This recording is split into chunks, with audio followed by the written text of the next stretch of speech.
Hello दोस्तों, मैं संदीप आप सबका अपने YouTube चैनल ज्ञान आर्यन में स्वागत करता हूं। देखिए दोस्तों, आप लोगों ने बहुत सारे कमेंट किए थे, सर छंद की वीडियो लाइए, मैराथन वीडियो लाइए।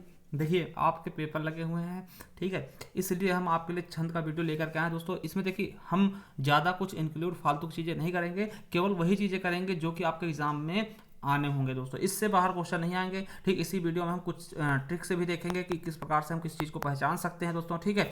और थोड़ा सा हम विस्तृत भी देखने की कोशिश करेंगे, क्योंकि देखिए ये चीज़ें आपके दिमाग में बैठनी चाहिए। यहीं से क्वेश्चन आते हैं और आपके गलत हो जाते हैं, तो ये चीज़ें आप कभी मत करिएगा, ठीक है। तो इनको हम देखेंगे, छंद होते क्या हैं, हर एक चीज़ देखेंगे, ठीक है। फिर कभी इसका आप लोग बोलेंगे तो कभी जब आपका समय होगा तब हम इसकी मैराथन क्लास ले आएंगे। आप उससे अच्छे से नोट्स बना लेना, इसे भी आप अच्छे से समझ लेंगे तो कोई भी क्वेश्चन इससे बाहर नहीं आने वाला, क्योंकि हमने बहुत ही कुछ कम समय में बहुत ज़्यादा संग्रहित करने की कोशिश की है दोस्तों, ठीक है। और एक चीज़ पहले आप लोगों से पूछना चाहते हैं। देखिए आपने देखा होगा कि जो पद है हमारा, ठीक, क्या है, पद है, ठीक। इसमें तीन चीजें शामिल की गई हैं, आपको पता होगा, रस, ठीक है, पहला है रस, फिर छंद और फिर अलंकार। ये क्यों किए गए, ठीक है, रस, छंद और अलंकार, ये तीन चीजें आप देखेंगे, कभी पढ़ते होंगे कहीं रस, छंद, अलंकार पढ़ा दो ना, ऐसे मतलब कि इन तीनों को एक साथ हम क्यों लेते हैं दोस्तों, तो इनके बारे में हम आपको बताना चाहते हैं। देखिए जैसे कोई भी चीज है, जैसे मानव जीवन है दोस्तों, उसको एक नियम प्रदान करता है। नियम कौन प्रदान करता है दोस्तों, आपको पता होगा कि उसके लिए भी नियम है, आईपीसी बनाई गई, ठीक, कि मनुष्य जो है इस दायरे से बाहर ना जाए दोस्तों, ठीक है। तो उसी तरीके से क्या होता है, ठीक है, हर एक जगह ये चीजें फॉलो होती है दोस्तों, ठीक है। जैसे मान लिया आपने सोचा कि रस क्यों लाएगा, ठीक, रस का प्रयोग क्यों किया गया। देखिए आप मान लिया कोई चीज़ देख रहे हैं, ठीक, या कोई चीज़ पढ़ रहे हैं, मान लिया आप हमारा ये पढ़ रहे हैं दोस्तों, ठीक है, मान लिया आपको कोई जोक दिया गया, ठीक ठीक, कि इसको पढ़िएगा। अगर रस नहीं होगा दोस्तों, उसे कोई पढ़ेगा क्यों, ठीक, जब तक उसको मजा ही नहीं आएगा उस चीज़ में, ठीक है, वो जब रस ही नहीं तो फिर उसे पढ़ने का कोई मतलब नहीं, ठीक। तो इसके लिए रस लाएगा क्यों, क्योंकि जो श्रोता, जो पढ़ने वाला है दोस्तों, ठीक है, उसे मजा आए, ठीक है। कोई चीज़ देखकर, जैसे आप कभी देखते होंगे जोक सुनते हैं तो हंसी आ जाती है दोस्तों, ठीक है, या कोई भावुक वाला चीज़ देखते हैं दोस्तों, ट्रेजेडी वाला, उसमें रोना आ जाता है दोस्तों, क्यों, वो रस ही है, ठीक, वो रस करता है, रस क्या करता है, आनंद प्राप्त करवाता है आपको, ठीक है, इसलिए रस डाला गया। अब वही बात करते हो छंद की, तो छंद क्या करता है, छंद क्या करता है, एक नियम प्रदान करता है कि भैया इसके दायरे में रहो आप, ठीक है। जैसे क्या है, जैसे मनुष्यों के लिए क्या है दोस्तों, आईपीसी है, पुलिस प्रशासन है दोस्तों। पुलिस प्रशासन अगर ना हो तो मनुष्य क्या करे भाई, कुछ मान कहीं ना रहे, मतलब उसका कोई नियम कानून ही ना रहे ना। तो एक नियम प्रदान करता छंद की, भैया अगर आप दोहा हैं, इसने छंद ने बिल्कुल स्पष्ट कर दिया, अगर आप दोहा हैं तो आपके अंदर 13 और 11 मात्राएं ही होनी चाहिए दोस्तों, ठीक है। अगर आप चौपाई हैं, ठीक है, अगर आप चौपाई हैं तो आपके अंदर 16 और 16 मात्राएं होनी चाहिए भैया, नहीं इस कैटेगरी से आपको बाहर कर दिया जाएगा, निकाल दिया जाएगा दोस्तों, ठीक है। तो ये चीज क्या कर रहा है, एक नियम पैदा कर रहा है भैया, आपको इसके अंदर, इसके दायरे में रहना, ठीक है। जिस प्रकार से पुलिस प्रशासन क्या करती है, मतलब मानव जीवन को एक नियम प्रदान करती है, उस तरीके से, ठीक। तो हम ज्यादा दूर नहीं जाएंगे। उसके अलावा आप बताते हैं अलंकार क्या है, तो अलंकार सजाया जाता है दोस्तों। जैसे कि स्त्री को सजाने के लिए गहने की जरूरत होती है, उसी तरह अलंकार क्या करता है, पद्य को सजाता है दोस्तों, ठीक है। अब देखिए कोई चीज हमने कह दिया कि आपसे कह दिया कि कोई चीज पढ़िए, ठीक है, अगर उसमें कुछ अच्छा लगे, मतलब जैसे कह दिया कि चारु चंद की चंचल किरणें खेल रही थी जल तल में, तो आपको पढ़ के मजा आ गया, भैया ये इसमें देख रहे हैं हम चाचा की, चाचा कई बार आ गया, चंदू के चाचा ने चंदू के चाची हो ना, तो ये चाचा बहुत बार आ रहा है दोस्तों, इसे अच्छा लग रहा है, बोलने में अच्छा लग रहा है, सुनने में अच्छा लग रहा है, तो वो अच्छा क्या है दोस्तों, वही तो है आभूषण, ठीक है, वही क्या है, उसका आभूषण है, किसका, पद्य का दोस्तों, ठीक। तो ये चीजें हैं, तीनों चीजों को हमने बता दिया कि रस आनंद के लिए, छंद क्या करता है उस पर नियम लगाने के लिए दोस्तों, और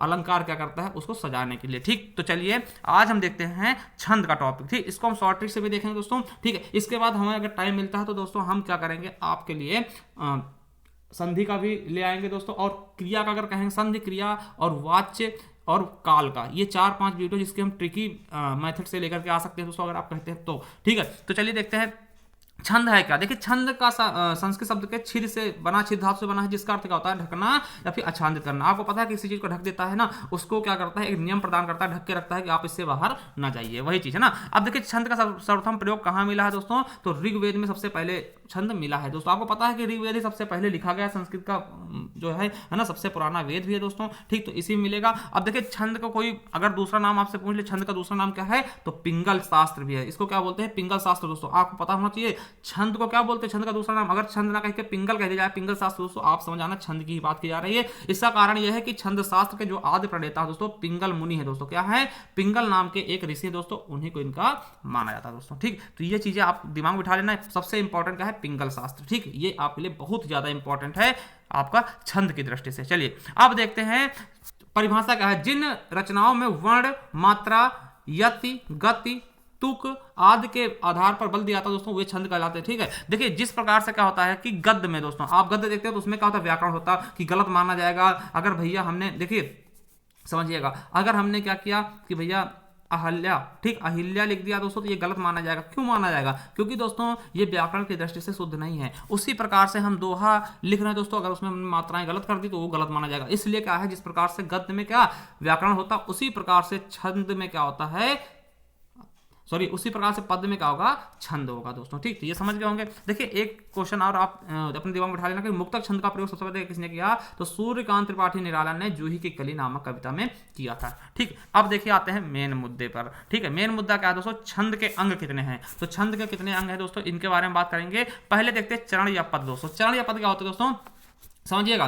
चरण या पद क्या होते हैं, छंद में प्रायः चार भाग होते हैं। ठीक, और प्रत्येक को हम चरण कहते हैं। देखिए 4 भाग होते हैं, प्रत्येक को चरण कहते हैं। और देखिए तीसरे चरण को विषम, है ना, पहले और तीसरे को विषम बोलते हैं और दूसरे चौथे को सम चरण कहते हैं। देखिए और मगर देखिए 4 चरण होते हैं, मगर कुछ जो होते हैं दोस्तों अपवाद के रूप में, उसमें 6 होते हैं। जैसे कि आपको बताया कुंडलियां, ठीक, कुंडलियां दोस्तों, ठीक, कुंडलियां ये क्या होती है, इसमें 6 होते हैं। देखिए आपको दिखाते हैं। अब देखिए चरण की बात करते हैं दोस्तों, 4 चरण इसमें कौन कौन से हैं, तो देखिए मेरी भव बाधा हरो एक चरण हो गया। ठीक है, फिर राधा नागर सोई ये दूसरा चरण हो गया। फिर जातन की झाई पड़े ये तीसरा हो गया। और श्याम हरित दूत हो ये चौथा चरण हो गया। तो अब देखिए इन जो पहले वाला ये पहला चरण है और ये तीसरा चरण है, इनको क्या बोलेंगे हम, देखिए पहले और तीसरे चरण को क्या बोलेंगे, विषम मात्रिक, सॉरी विषम चरण। ठीक है, और दूसरे और चौथे क्या बोलेंगे, सम, क्योंकि सम नंबर पे है। ठीक है, तो इसलिए ये क्या होंगे, विषम और ये सम। तो देखिए 4 चरण हो गए ना, 1 चरण, 2 चरण, 3 चरण और 4 चरण, इन्हें ही हम चरण कहते हैं दोस्तों, इन्हें ही हम पद भी कहते हैं। ठीक, तो आपको पता चल गया चरण क्या होते हैं। देखिए कुछ में क्या होते हैं दोस्तों, 6 चरण होते हैं। अधिकतर पूछा जाएगा आपसे छंद में कितने चरण होते हैं, 4 ही बताना दोस्तों। कुछ अपवाद हैं, जैसे कुंडलियां हो गए दोस्तों, कुंडलियां में कितने होते हैं दोस्तों, 6 होते हैं। और छप्पे में भी 6 होते हैं। ये 2 चरण हैं दो जिनमें क्या होते हैं, 6 चरण होते हैं दोस्तों। ठीक है, आप इनको याद रखेंगे। चलिए अब दूसरा देखते हैं, दूसरा क्या है, दूसरा है दोस्तों, दूसरा क्या है इसका अंग, वर्ण या मात्रा दोस्तों। कितने वर्ण हैं या फिर कितनी मात्राएं हैं दोस्तों, इनको हम देखते हैं कि वर्ण या मात्रा क्या होती हैं। चलिए एक बार दिखा देते हैं आपको। देखिए वर्ण या मात्रा किसे कहते हैं दोस्तों, ये 2 तरह की होती है। वर्ण या मात्रा 2 तरह की होती हैं, लघु और गुरु। तो ये देखिए जो एस के आकार का बना है ये क्या है, गुरु है दोस्तों। और ये 1-1 के आकार में बने ये क्या है, लघु है दोस्तों। जिसमें बड़ी मात्रा रहेगी उसमें हम, जिसमें ज़्यादा समय लगेगा उसमें हम गुरु लगाएंगे दोस्तों, और जिसमें छोटा समय लगेगा उसमें हम लघु का प्रयोग करेंगे दोस्तों। ठीक, तो ये आप समझ गए होंगे। जैसे आप देखिए चांद है दोस्तों, चांद में कैसा, अब देखिए चांद में क्या होगा, इसमें तो आपका 2 ही होगा। ठीक, एक चीज बता दें दोस्तों, ये 2 हो गया, ये 1 हो गया दोस्तों। ठीक है, अगर कहते हैं चंद में कितनी मात्रा होंगी, चंद में क्या होंगी दोस्तों, जो अंक की बिंदी होती है इसमें कितनी होगी, आपकी 2 मात्राएं होगी। तो इसमें आप देखिए अंक की बिंदी में क्या आप 2 लगाएंगे, ठीक, 2 1 हो जाएगा। अगर यहीं पर देखिए, अगर मान लिया इस तरह से होता दोस्तों, ये यहाँ पे चंद बिंदी होती तब लगाते तब 2 ही होते। ठीक, अगर यहाँ पे केवल बिंदी है दोस्तों तब ये 3 हो जाएंगे। ठीक, इसमें मात्रा। तो इस तरह से समझेंगे दोस्तों, कुछ इसके वो हैं। जब हम इसका विस्तृत रूप लेकर आएंगे दोस्तों तब इसके बारे में विधिवत बताएंगे दोस्तों। और विसर्ग में हमेशा गुरु होता है दोस्तों। जैसे मान लिया प्रायः लिखा गया दोस्तों, तो इसमें कितने होंगे, तो इसमें 4 हो जाएंगे, क्योंकि ये 2 के साथ जुड़ेगा। ठीक, तो इसमें 4 मात्रा होंगे। ठीक, तो इस तरीके से तो ये मात्राएं हैं दोस्तों। ठीक है, चलिए अब तीसरा देखते हैं, तीसरा क्या कहते हैं। तीसरा है संख्या और क्रम दोस्तों। तो संख्या और क्रम देख लेते हैं। संख्या क्या होती है, क्रम क्या होता है दोस्तों, ये चीज हम देखने वाले हैं। अब देखिए संख्या क्या है, क्रम क्या है। देखिए संख्या देखते हैं दोस्तों, जैसे मेरी भव बाधा हरो राधा नागर सोए जातन की झाई पर श्याम हरित दूत। देखिए संख्या और मात्रा का ही मेन योगदान है। अब देखिए यहाँ पर संख्या कितनी हो गई, कितनी मात्राएं हो गई दोस्तों, ये हमें देखना है। तो संख्या कितनी है दोस्तों, देखिए 2, इसमें देखिए में 2 हो गई और री में 2 लगा दी। देखिए इसमें रहे तो भाव में 2 हो गए, 1-1 करके, बाधा में 2-2। ठीक है, मतलब गुरु गुरु, और इसमें हरस और गुरु। ठीक है, और इसमें क्या है, फिर गुरु गुरु हो गए, इसमें गुरु हरस हो गया दोस्तों, और इसमें गुरु और हरस हो गया। ठीक, तो अब देखते हैं इनमें कितनी मात्रा होगा दोस्तों। देखिए 2-2 4 हो गई, और 4-2 6 हो गई, 6 4 10 हो गए, और 11 12 13। तो पहले में कितने आ गए, 13 आ गई। ठीक है, 13 आ गई। फिर देखते 2-2 4 5 6 7 8 9 10 11, तो इसमें 11 आ गई। तो 13 11 मात्राएं, 13 11 फिर यहाँ पे जोड़ेंगे तो फिर भी 13 आएंगे, इसमें 11 आएंगे, तो 13 11 13 11। अब हमें पहचान मिल गया दोस्तों कि 13 11 किसमें होती हैं। आपके दिमाग में तुरंत आएगा कि 13 और 11 मात्राएं किसमें होती है दोस्तों, दोहा में। तो ये हमारा क्या हो गया, दोहा हो गया दोस्तों। ठीक है, मेरी भव बाधा हरो राधा नागर सोए, जा तन की झाई पड़े, श्याम हरित दुत होए। दोस्तों क्या हो गया, ये आपका दोहा हो गया। ठीक है, चलिए अब देखिए हम चौथा देखते हैं। चौथा दोस्तों क्या है, यति। यति क्या होता है ये हम देखने की कोशिश करते हैं दोस्तों। यति किसे कहते हैं, देखिए दोस्तों यति क्या होता है। ठीक, तो यति के बारे में अगर हम देखते हैं दोस्तों, देखिए छंद को जब हम पढ़ते हैं दोस्तों तो सांस लेने के लिए जो थोड़ा सा रुकना पड़ता है उसे क्या बोलते हैं, यति बोलते हैं। तो यति क्या होता है, एक विराम होता है जहां पर हम हल्का फुल्का रुकते हैं दोस्तों। ठीक है, तो उसे ही हम क्या बोलते हैं, यति बोलते हैं। तो यति याद रखेंगे, यति पूछ रहा था कि थोड़ी समय के लिए रुकना क्या कहता है, यति कहलाता है। देखिए जैसे बताते हैं तुमको, देखिए जैसे हमने ये पढ़ा तो मेरी भव बाधा हरो, तो यहाँ पर थोड़ा सा रुक रहे हैं दोस्तों। ये आपका जैसे ये लगा तो ये यति है ना। फिर राधा नागर सोए, फिर ये यति आ गया। फिर जा तन की झाई पड़े, ये यति आ गया। फिर यहाँ पर रुकेंगे हल्का सा, और फिर श्याम हरित दुत होए। तो यहाँ पर जो रुकना होता है हल्का हल्का, इसे क्या बोलते हैं, हम यति बोलते हैं। चलिए अगला देखते हैं, अगला क्या कह रहा है हमारा।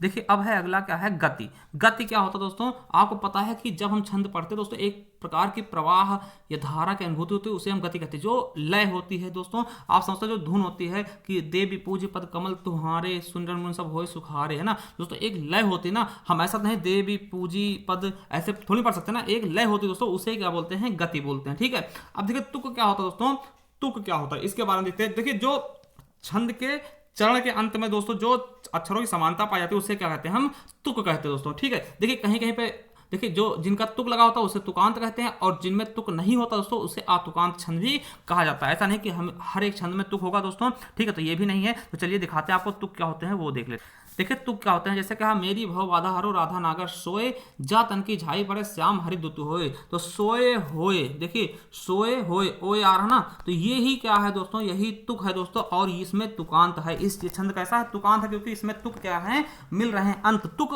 धन अंत, तुकांत है ना। तो ये चीजें क्या है, इसमें तुकांत पाया जाएगा। ठीक दोस्तों, तो ये चीज हम आपको बताना चाहते थे। ठीक, अब देखिए कुछ और देखते हैं दोस्तों, क्या कह रहा है हमारा लास्ट वाला क्या है। देखिए लास्ट वाला क्या है, गढ़। अब देखिए गढ़ का प्रयोग हम किसमें करते हैं, वर्णिक छंदों में। किसमें दोस्तों, वर्णिक छंदों में करते हैं। और गढ़ के बारे में हम देखते हैं दोस्तों। देखिए यहाँ से क्या क्वेश्चन पूछे जाते हैं ये हम बता दें। और क्वेश्चन कई बार पूछे गए कि गढ़ों की संख्या कितनी होती है दोस्तों, गढ़ों की संख्या कितनी होती है, 8। कितनी होती है, 8 दोस्तों। ठीक, और एक गढ़ कितने वर्णों से मिलकर बनता है, 3 वर्ण से। जैसे क्या क्या होते हैं दोस्तों, आपको बता दें, यगण। ठीक है, आपको बोल रहे हैं, आप लिखते जाओ, यगण मगड़ तगण रगण, है ना, और जगण भगण नगण और सगण, ये 8 होते दोस्तों। ठीक, इनका प्रयोग किसमें होता है, वर्णिक छंद में दोस्तों। ठीक है, तो याद रखेंगे क्वेश्चन सबसे पहले ये पूछा जाएगा कि गढ़ कितने होते दोस्तों, गढ़ों की संख्या क्या है, कई बार पूछा गया, तो 8 बता देना। ठीक है, कौन कौन से हैं, यगण मगड़ तगण रगण, है ना, जगड़ भगड़ नगण और सगड़ दोस्तों, ये 8 होते दोस्तों। और एक जो आपका गढ़ होता है दोस्तों उसमें 3 वर्ण होते हैं दोस्तों। जैसे यगण में यगण है ना, तो 1 2 3, तो इस तरीके से इसमें 3 होते हैं। तो चलिए ये भी आप समझ गए होंगे। अब सीधा चलते हैं हम दोस्तों छंद पर, मात्रिक छंद वर्णिक छंद कौन कौन से छंद है उन पे देखते हैं दोस्तों। ठीक, देखिए दोस्तों छंदों की जहां तक बात करते हैं दोस्तों तो कई प्रकार के होते हैं। ठीक, देखिए इनमें कुछ मुख्य तो समझ लेते हैं दोस्तों। ठीक, जैसे आपका मात्रिक छंद हो गया, वर्णिक छंद, ये दोनों मुख्य हैं दोस्तों। ठीक है, मात्रिक छंद और वर्णिक छंद, एक होता है उभय छंद और एक होता है मुक्तक छंद दोस्तों। ठीक, तो 4 प्रकार के छंद होते हैं दोस्तों। ठीक है, तो इनको याद रखेंगे, हम एक एक करके देखते हैं दोस्तों। ठीक है, देखिए वर्णिक छंद क्या होता है, जहां पे वर्णों से वर्ण गिने जाएंगे दोस्तों। ठीक है, मात्रिक छंद में मात्रा गिने जाते हैं, उभय छंद में दोनों चीजें पाई जाती है दोस्तों, और मुक्तक छंद में कोई भी चीजें पाई नहीं जाती। तो चलिए देखते हैं दोस्तों एक करके। अब देखिए मात्रिक छंद के बारे में देखते हैं। मात्रिक छंद के क्या वो होता है, अगर हम परिभाषा देखें तो जिन वर्णों जिन छंदों में पहचान किसके आधार पर हो, केवल मात्राओं के आधार पर दोस्तों, उन्हें हम मात्रिक छंद कहते हैं। जैसे देखिए मात्रिक छंद जिनमें मात्राओं के आधार पर पहचान हो दोस्तों, और इनको हम 3 भागों में बांट देते हैं। कैसे दोस्तों, मात्रिक छंद को हम 3 भागों में बांटते हैं। अगर क्वेश्चन पूछ लिया मात्रिक छंद के कितने प्रकार हैं, तो 3 प्रकार हैं, सम मात्रिक, विषम मात्रिक, अर्ध सम मात्रिक दोस्तों, समझिएगा। अब देखिए पहला देखते हैं सम मात्रिक। सम मात्रिक में क्या होता है दोस्तों, कि चारों चरण में क्या होती है, मात्राएं समान होंगी। चारों चरण में मात्रा समान होगी दोस्तों। यहां से क्वेश्चन पूछाएंगे, इन्हें आप दिमाग में बैठा लीजिएगा कि अहीर। ठीक, अहीर क्या है, तो सम मात्रिक है। कितनी कितनी मात्राएं होंगी दोस्तों, 11 11 11 11। ठीक, प्रत्येक चरण में 11 11 होंगी। ठीक है, उसी प्रकार से तोमर पूछ रहे हैं, तोमर क्या, तो सम मात्रिक छंद दोस्तों, कितनी 12 12 12 12। चौपाई, देखिए चौपाई से ही चौपाई का निर्माण हुआ दोस्तों। चौपाई थी पहले और एक मात्रा इसमें बढ़ाकर चौपाई कर दिया गया दोस्तों। चौपाई में कितनी, तो 15 15 15 और 15 मात्राएं। ठीक है, उसी प्रकार चौपाई में कितने होंगे, 16 16 16 16 मात्राएं। ठीक है, मतलब 16 16 मात्राएं होंगी 4 चरण में, 16 16, यानी कि सब में बराबर होंगी। ठीक, देखिए सम मतलब क्या होता है, बराबर, तो सब में बराबर हो, सम हो जाएगा। इसमें रटना क्या है, समझना है केवल, है ना। रोला में 24 मात्राएं, गीतिका में 26 होंगी, हरि गीतिका में 28, वीर और आल्हा, वीर आल्हा देखो ये इंपॉर्टेंट दोस्तों, आप समझ लीजिए कि ये क्या है, वीर छंद का सबसे, वीर रस का सबसे बड़ा उदाहरण। ठीक दोस्तों, सार में 28 मात्राएं होंगी, और सरसी में 27, राधिका में 22, पीयूष वर्ष में 19 मात्राएं होंगी दोस्तों। और देखिए सम मात्रा समझेंगे कि जिसमें सभी बराबर हो, समान हो, ठीक है, तो ये चीज समझ लेंगे। ठीक है, अब देखिए तो कुछ आप लोगों को दिखाना चाहते हैं दोस्तों। देखिए ये आपके पास मान लो दोहा दे दिएगा, मतलब सॉरी छंद है दोस्तों, ये कौन सा है ये हम पहचानते हैं। देखिए सुन सी सत्य आशीष हमारी, पूंजे ही मन कामना तुम्हारी, हम इनकी सीधा मात्रा लगाएंगे। देखिए सुन छोटी की मात्रा तो 1 हो जाएगा, फिर सी में 1 हो जाएगा, फिर इसमें सत्य में देखिए सा है तो 1 हो जाएगा, आधा ता या मिला के 2 हो जाएंगे दोस्तों, तो यहाँ पे 2 लगाएंगे। आशीष में आ सी 2 बड़ा है तो दोस्तों 2 हो जाएगा, और यहाँ पे 1, फिर हमारी में 1 और 2 यानी कि गुरु। ठीक है, तो क्या हो जाएगा, हरस और गुरु बोलते हैं। ठीक दोस्तों, तो ये हो जाएगा। अब देखिए इनको गिन लेते हैं कितना मात्रा है, फिर उस हिसाब से हम देखते हैं। देखिए 2 2 4 4 3 7 और 7 4 11 11 5 16 मात्राएं आ गई भैया, 16 मात्राएं आ गई। ये क्या होगा हमारा, तो आप देखिए देखते हैं 16 मात्राएं किसमें है, तो चौपाई में है दोस्तों, तो हमारा क्या कहलाएंगे इसको, ये चौपाई कहलाएगी दोस्तों। ठीक, तो इस तरीके से आपको पहचानना है दोस्तों। ठीक है, इसी प्रकार से अगर 22 आते दोस्तों तो राधिका हो जाता, 11 21 31 आते दोस्तों क्या होता, वीर आल्हा हो जाता। इस तरीके से हमको पहचान लेना है, ठीक, मात्राएं गिन करके। चलिए अगला देखते हैं, अर्धसम मात्रा। ये आपके लिए बहुत ज्यादा इंपॉर्टेंट, वेरी इंपॉर्टेंट लगा लीजिए, यहीं से क्वेश्चन आपके आएंगे तो छप जाएंगे। ठीक है, चलिए देखिए अर्ध सम्मात्री, जहां पे आधे समूह है ना, अर्ध मतलब आधा, सम मतलब बराबर। ठीक, तो आधे बराबर हो, जैसे जिन छंदों के प्रथम व तृतीय तथा द्वितीय व चतुर्थ वर्ण चरण में क्या हो, मात्राएं समान हो, उन्हें क्या बोलेंगे हम, अर्ध सम्मात्री। देखिए इसके उदाहरण कौन कौन से हैं, पूछेगा दोहा क्या है तो अर्ध सम्मात्रिक है, सोरठा क्या है अर्ध सम्मात्रिक है, बरवय क्या है अर्ध सम्मात्रिक, उल्लाला क्या है अर्ध सम्मात्रिक। देखिए इनमें सबसे इंपॉर्टेंट ये याद रख लेना कितनी कितनी मात्राएं होती है दोस्तों, दोहा में 13-11, सोरठा में 11-13, ठीक, और बरवय में 12-7, ठीक, बरवय 12 है ना, बरवय 12 है ना, उलाला 15-13, ठीक, तो ये चीजें याद रखें, उलाला में 15-13, ठीक है, और दोहा में का 13-11, ठीक, तो 15-13 13-11 ना, इस तरह से याद रखेंगे दोस्तों। देखिए इसमें क्या है, दोहा का याद कर लीजिए 13-11, इसका उल्टा क्या हो जाएगा, सोरठा, वो अपने आप याद हो जाएगा, 13-11 इसका है तो 11-13 इसका हो जाएगा। ठीक है, और बरवय में खुद ही समझ में आ रहा है 12-7, बरवय 12 है ना, तो खुद ही समझ में आ रहा है 12-7। उल्लाला में देखिए, तो देखिए उल्लाला में क्या होगा, 13 इधर हो जाएगा और 13 2 बढ़ा के 15 इधर कर देंगे, तो ये याद रख लेंगे दोस्तों। और एक चीज सबसे इंपॉर्टेंट, कई बार पूछा गया कि दोहा क्या होता, सोरठा क्या होता है दोस्तों, दोहा का उल्टा होता है। देखिए दोहा का उल्टा क्या होता है, सोरठा होता है। ठीक दोस्तों, देखिए 11-13 13-11, इसी को उल्टा कर दे तो 13-11 क्या होगा, सोरठा होगा दोस्तों, ये चीज आप याद रखेंगे। ठीक है, तो ये सब किसके उदाहरण है, अर्ध सम्मात्रिक छंद के उदाहरण। देखिए समझिए, देखिए यहां पर है एक हम छंद है दोस्तों, इसको पहचानिए क्या है ये। ठीक, मेरी भव बाधा हरो राधा नागर सोए, जा तन की झाई पर श्याम हरिद्युत होए। दोस्तों समझिएगा, यहाँ पे हमने 2-2 लगा दिया,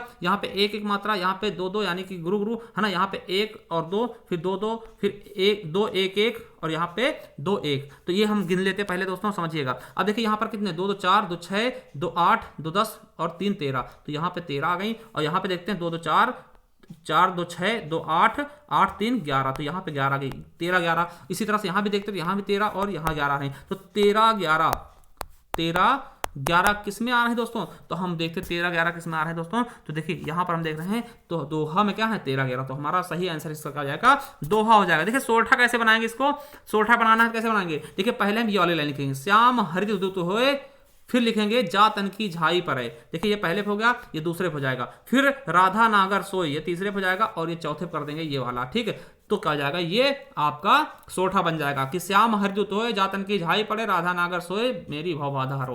तो ये क्या हो जाएगा आपका दोस्तों, ये सोरठा हो जाएगा, दोहा का उल्टा। तो देखिए इसमें क्या आ जाएंगे 11-13 ठीक, तो इस तरह से सोरठा भी बना लेंगे। ठीक है दोस्तों, तो ये आप लोग को बहुत इंपॉर्टेंट है, ये आप बहुत इंपॉर्टेंट दोस्तों, इसको जरूर याद रखिएगा कि दोहा सोरठा बरवय उलाला, इस ये सब क्या है दोस्तों, अर्ध सम्मात्रिक। और इनकी मात्राएं हमने याद करा दी कि दोहा याद कर लीजिए, दोहा में भैया 13-11, ठीक, फिर उसका उल्टा कर दिया सोरठा हो जाएगा, बरवय में 12, बरवय 12-7 खुद ही बता रहा वो, ठीक, उलाला में क्या होगा 15-13, उलाला 15-13, इस तरह से याद करना, याद हो जाएगा। और दोहा सोरठा क्या होता है, दोहे का उल्टा होता है, ये भी आप याद कर लें। चलिए अब विषम मात्रिक तक चलते हैं दोस्तों। देखिए विषम मात्रिक का होता है इसमें देखिए ये अपवाद होते हैं, छंद का समझ ले तो अपवाद है, क्योंकि सभी छंद में 4-4 चरण होते हैं, मगर इसमें क्या होते हैं 6 चरण होते हैं दोस्तों। ठीक है, समझिएगा, इस छंद में 6 चरण होते हैं दोस्तों, और तथा इसमें प्रत्येक चरण में मात्राओं की संख्या भिन्न होती है। ठीक है दोस्तों, इसमें कोई मतलब कि भिन्न हो जाएंगी मात्राएं, इस चरण में इतनी है तो उस चरण में उतनी, मतलब कोई इसमें समानता नहीं रहेगी। इसीलिए क्या विषम मात्रिक दोस्तों, विषम मतलब क्या, कोई समय नहीं ना। ठीक है, तो इसलिए विषम मात्रिक केवल 2 उदाहरण आप याद रखें दोस्तों, यही आपके लिए वेरी इंपॉर्टेंट है दोस्तों। इसके कौन कौन से उदाहरण हैं, कुंडलियां और छप्पा। देखिए कुंडलियां किससे मिलेगा, दोहा रोला से। क्वेश्चन आएगा कि कुंडलियां किससे मिलकर बनती है, दोहा रोला, और छप्पा किससे मिलकर बनेगा, तो दोहा रोला और उल्लाला दोस्तों। ठीक है, देखिए कैसे याद करेंगे, कुंडलियां को लिख लेंगे DR डॉक्टर, है ना, DR डॉक्टर। ठीक, डॉक्टर के हाथ में आपको कुंडली होती है दोस्तों। ठीक है, वो चाहेगा तो आपको मतलब कि कुछ भी कर सकता है ना। तो डॉक्टर क्या होता है दोस्तों, उसके हाथ में आपकी कुंडलियां होती हैं। कुंडली मतलब क्या, आपका लेखा जोखा। ठीक दोस्तों, तो समझ लेंगे कि डी से दोहा, आर से रोला, तो याद रख लेंगे कुंडलियां क्या है, डॉक्टर है, हिसाब से डॉक्टर है। ठीक है, तो DR दोहा रोला। ठीक दोस्तों, अब देखिए छप्पा क्या है दोस्तों, RO, है ना, RO लिखिए जा। ठीक, तो RO क्या होता है दोस्तों, एक पानी होता है, तो उसमें क्या, पानी में क्या छप छप की आवाज आती है दोस्तों। ठीक, तो R से क्या रखते हैं, रोला, और O से उल्लाला। ठीक, वैसे U से होता है दोस्तों, तो इस तरह से O से उल्लाला, इस तरह से याद करेंगे तो थोड़ा ज्यादा अच्छा रहेगा दोस्तों, हमेशा याद रहेगा। ठीक है, तो याद रख लेंगे, ये क्या है, विषम मात्रिक छंद है, और इसमें 6 चरण होते हैं दोस्तों। ठीक है, अब देखिए एक चीज हम दिखाते हैं कुंडलियां होती कैसे। ठीक, देखिए ये पढ़िएगा दोस्तों। ठीक है, अब देखिए हम कुंडलियों के बारे में कुछ और बताने जा रहे हैं दोस्तों, वो आप समझिएगा, क्योंकि इन्हें देखिए कुंडलियां और उल्लाला, इसमें 6 चरण होते हैं, दोनों में पहचान कैसे होगी ये समझिए। देखिए जैसे ये है आपका क्या है, छंद है दोस्तों, कि साईं अपने भ्रात को कबहू न दीजिए त्रास, पलक दूर नहीं कीजिए, सदा राखिए पास, सदा राखिए पास, त्रास कबहू नहीं दीजिए, त्रास दियो लंकेश ताहि की गति सुन लीजिए, कह गिरिधर कविराम राम, 100 मिलगो साईं जाई, और पाए विभीषण राज लंकपति बाजो साईं। दोस्तों देखिए हमने एक चीज इसमें नोटिस किया होगा दोस्तों, अगर आपने नोटिस किया नहीं किया वो आप बताइएगा, किया कि नहीं किया दोस्तों, कि यहाँ पे साईं जहां से स्टार्ट हुआ वहीं पर साईं लास्ट भी आया दोस्तों, जिस चीज से स्टार्ट हुआ उसी से अंत हो रहा है।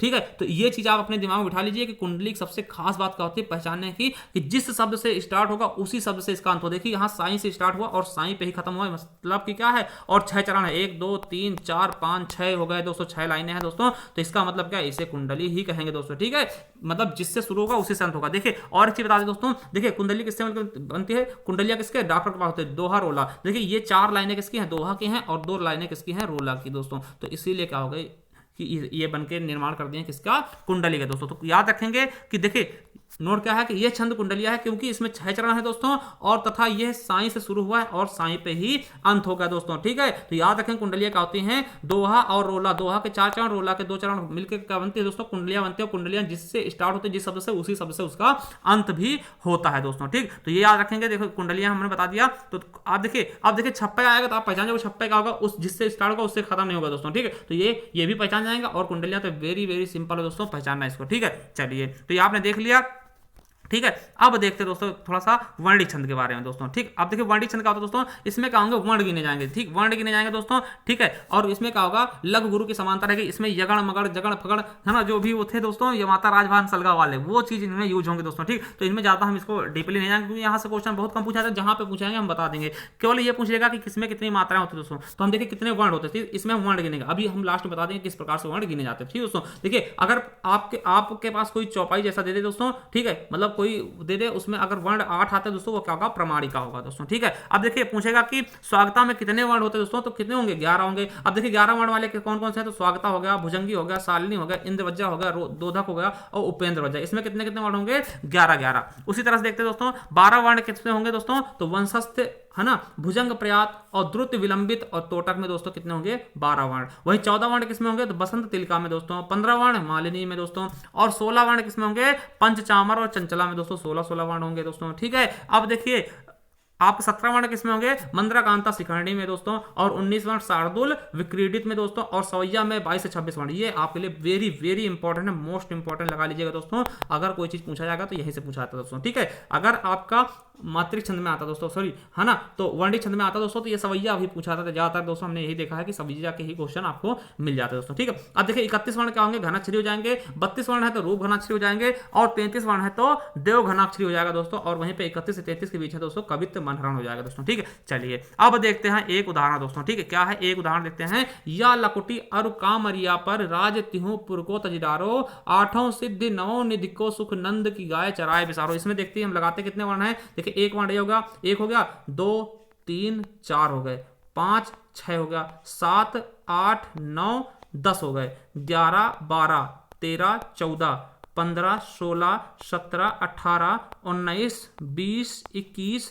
22 23। ठीक दोस्तों, 23 आ गए। ठीक है, अब देखिए 23 आ गए दोस्तों। तो 23 वर्ण किसमें होते हैं दोस्तों। ठीक, अब देखिए यहाँ पर हमें कहीं कुछ समझ में आ रहा। देखिए इसमें 12 है, 23 किसमें है ये देखना, 12 14 15 16 17 18 19, फिर इसमें है ना, फिर 23 वर्ण देखिए हमें किसी में नहीं दिख रहा। मगर हम देखते हैं क्या कि इसमें सवैया में क्या कर रहा है कि 22 से लेकर के 26 के बीच अगर हो, तो देखिए 23 इसी के तो बीच आएगा, तो हमारा क्या हो जाएगा, ये सवैया है दोस्तों। और ये क्वेश्चन आपके एग्जाम में कई बार पूछा गया दोस्तों। ठीक, तो ये ऐसे पहचाने दोस्तों। देखिए अब एक चीज आपको समझाना चाहते हैं दोस्तों कि वर्णिक और मात्रिक अंतर क्या होता है। मान लिया कि आप कहेगा क्या, कंगना दोस्तों, कंगना है ना, कंगना। अगर हम देखिए इसमें अगर हम देखेंगे कि मात्रिक के हिसाब से कितने मात्राएं होंगे दोस्तों, तो इसमें क्या हो जाएगी, कंग में 2 हो जाएंगे और ये 2 हो जाए, 1 हो जाएगा दोस्तों, 2 1 और 2, तो टोटल कितने 5 मात्राएं होंगी। मात्राएं कितने होंगी 5। अगर बोलते हैं वर्ण के हिसाब से गिनते दोस्तों, तो वर्ण कितने होंगे, तो देखिए अब मान लिया वर्ण देखना है दोस्तों, वर्ण कितने होंगे, तो 1 वर्ण ये होगा, 2 ये होगा, 3 ये होगा, तो 3 ही तो वर्ण हुए, 3 वर्ण हुए और 5 मात्राएं। तो इस तरीके से हम इसको